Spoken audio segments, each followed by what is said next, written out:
Good morning from Ely, Nevada. This is Will Travel, and it is a gorgeous morning. It is very chilly, but wow, we've got great views here on both sides. We've got snow-covered peaks and mountains. This is just a beautiful area, and I think this is a very underrated part of the country, northern Nevada. But yeah. It's awesome so far. Today we're going to drive into the park. We're not sure there's going to be a whole lot to do because a lot of roads are closed due to ice and then all the other normal coronavirus closures. But we're going to drive around, see what we can see what we can look at, hopefully take some cool pictures, and then call it a day here. We're spending one more night here, and then we actually haven't decided our next destination yet. We're either going to be heading south towards Zion, or we might head over to Provo in Utah and go to the Salt Flats.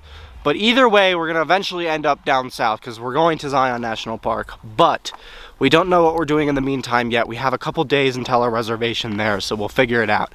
But come along and join us.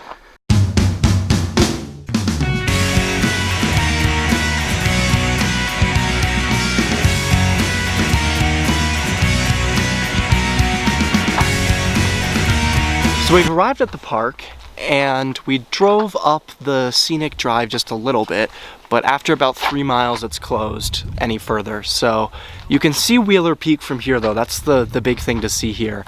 It's right in front of me. Right there.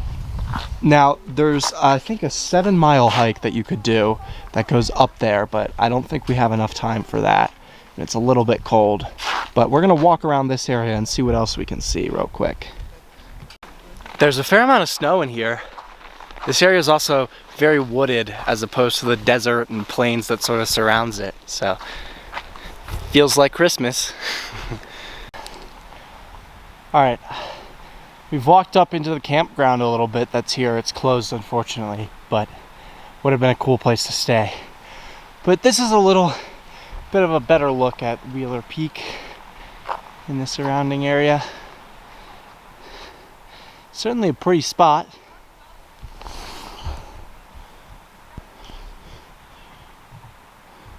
There's another beautiful snow-capped peak straight ahead, right there. Nice.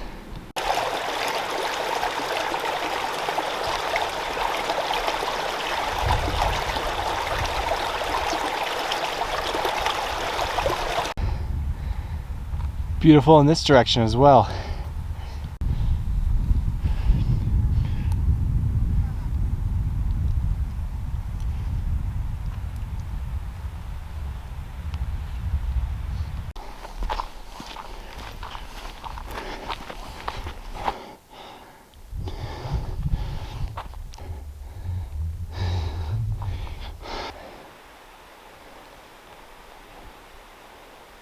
So we decided to hike up the trail about 0.6 miles and come to this place called the Osceola Ditch. And I don't know if this is it, but there is a nice little creek here.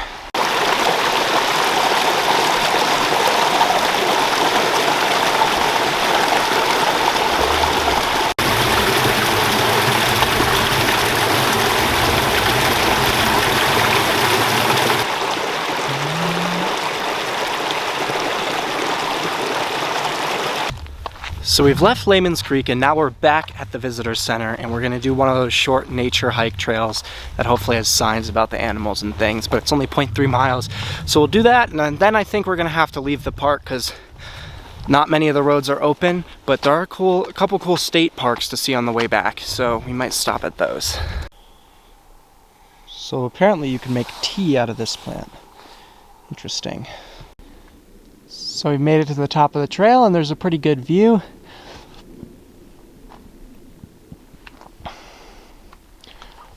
There's the peak, and they have this thing here which shows you which each of the mountains are. So Mount Mora way over there, and then the Snake Valley. Great view of the whole valley from here. So this is the original entrance to the Lehman Caves here. Now, it was a wooden shed, as the sign says, but then they blasted an entrance down there by the visitor center so you could get easier access. But Unfortunately, this was sealed off, so it made it hard for the bats to have their habitat in there, but they built this gate, and this makes it accessible for the bats again, and they were able to return home. Cool. We would have really liked to go into the caves, but I think due to the season and also coronavirus, they're closed right now. This place is pretty unstaffed. I think there's only one guy working here, and we haven't seen that many other people here as well. We're one of the only people here. But yeah, it's a nice park. I don't know if it's worth the drive at this time of year, but on to the next thing. So we're at the Ward Charcoal Ovens now, which are about a 30-minute drive north towards Eli from Great Basin National Park. And they're these great big ovens that were used in 1870 to cook charcoal and create charcoal. So that's really cool.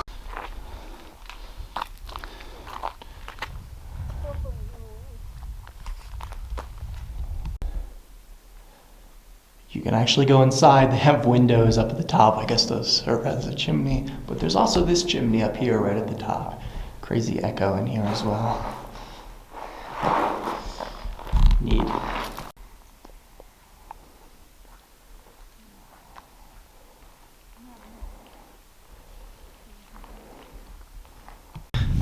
So it turns out the reason they were making charcoal here back in 1870 was because there were silver mines around here, and that's what the ward was, and they needed the charcoal to smelt the silver ore. So that's what they would do, which is really cool. Good morning from snowy Nevada. After Great Basin last night, we returned back to the campground and went to sleep. But today, we are gonna head out and we are gonna drive through the salt flats in Utah and then spend tonight in Provo and all day tomorrow in Provo and see what there is to do there. I know there's a couple cool sites, so we're gonna check that out. But come along with us. So we just crossed the border into Utah. There was no sign. There was just a line on the road that said Nevada on one side and Utah on the other. But we ran into a little bit of an incident right before getting to this town. We're in Wendover right now. And yeah, we actually ran out of gas 14 miles south of Wendover, so we had to call a tow truck. And they came and brought us 5 gallons, but now we're here at the Shell. We just filled up and got more. Crisis averted. It only took them 30 minutes, so we just sat on the side of the road and ate lunch at the time. So it wasn't a big deal in the end, but yeah, it was scary for a second there. Thank God we had cell service out there, though, for sure. There's really nothing. That's the thing about driving out west, is you can go 150, 200 miles without there being a single thing, a single gas station. So thank God we made it. We're in Utah now. We're out of Nevada, and we're continuing on. We're going to stop at the salt flats soon. So we've stopped off the highway here at the Bonneville Salt Flats, right on the Nevada-Utah border. We're just a couple miles outside of Wendover, and I'm gonna go up this ramp here and see if I can see better up here. All right, there's the sign. Bonneville Salt Flats, Utah's famed measured mile, site of the world land speed record runs. So those were those supersonic cars they made in the 70s, and the flats are over there.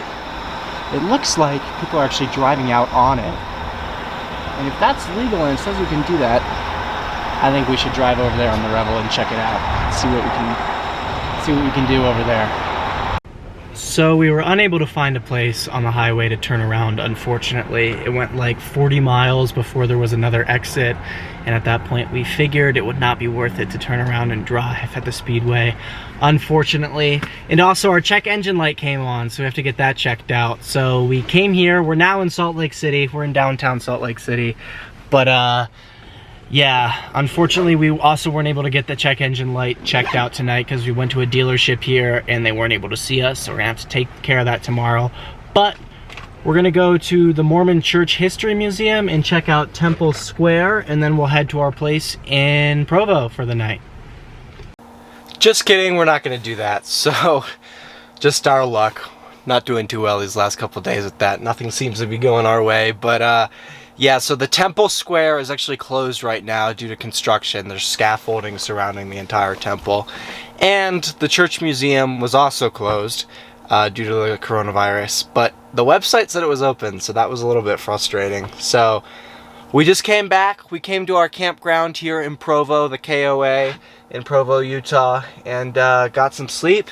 Today, first things first, we got to go back to the van dealership and check out the check engine light, make sure nothing is wrong with that.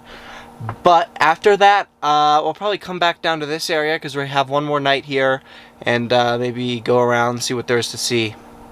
So thankfully nothing was wrong with the engine, and since we're here in Salt Lake City, we figured we'd go walk around the University of Utah campus since we're right by it. So that's what we're gonna do right now.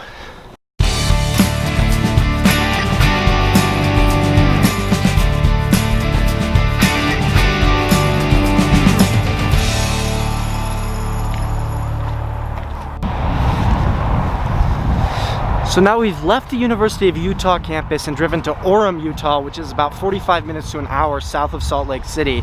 And this is where the Bridal Veil Falls are. And there are these big falls that go down the side of the mountain here. Right here, we're in the mountains. And actually, I think it's on this side. It's over there somewhere. But it's a short walk to it, and it should be freezing up, so that should be really cool. And we're gonna check it out.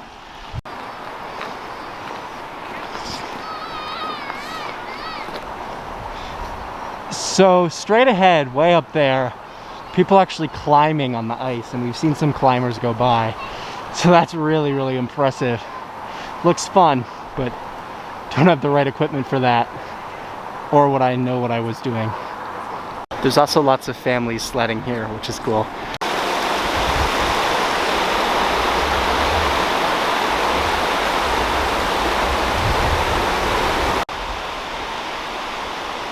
Here's the falls.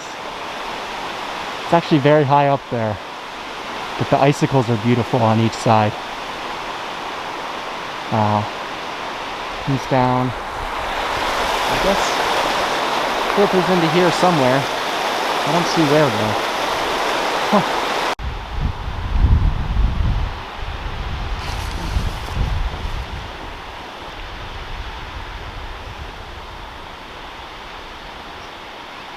So now we're gonna leave the falls in Orem and go back to Provo, which is where we're staying, and we're gonna hike the Y, and that's this big hill that has a big Y on it for Brigham Young University, BYU. But there's apparently good views from up there, so it should be a short hike. We're gonna hike up to it, and then we'll probably call it a night. Alright, so we've arrived at the Y trailhead, and already there's a pretty good view in the background. I think that's BYU's campus, but we're gonna go all the way up there, where the Y is, if you can see it.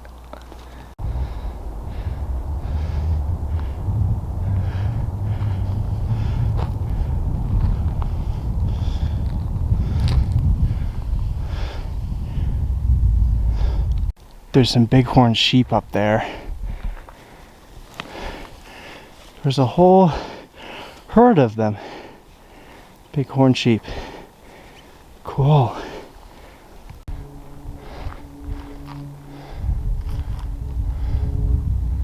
There they go. Some babies. Yeah, it looks like there's a pretty large male right there with the big horns. Yeah, there he is. Big fella. There they go. This trail is really slippery. That's the only unfortunate thing. The snow here is like packed down ice, so I've already almost fallen a couple times, but the views are pretty incredible. One thing that's neat about this trail is that at each turn there's a little wildlife fact and something encouraging, like keep going. So here we have a ground squirrel. So far we've seen a bighorn sheep and I've seen a couple birds. No squirrels. Okay, so we've reached the Y. It's actually a lot bigger than it looks from down below. Pretty big for sure.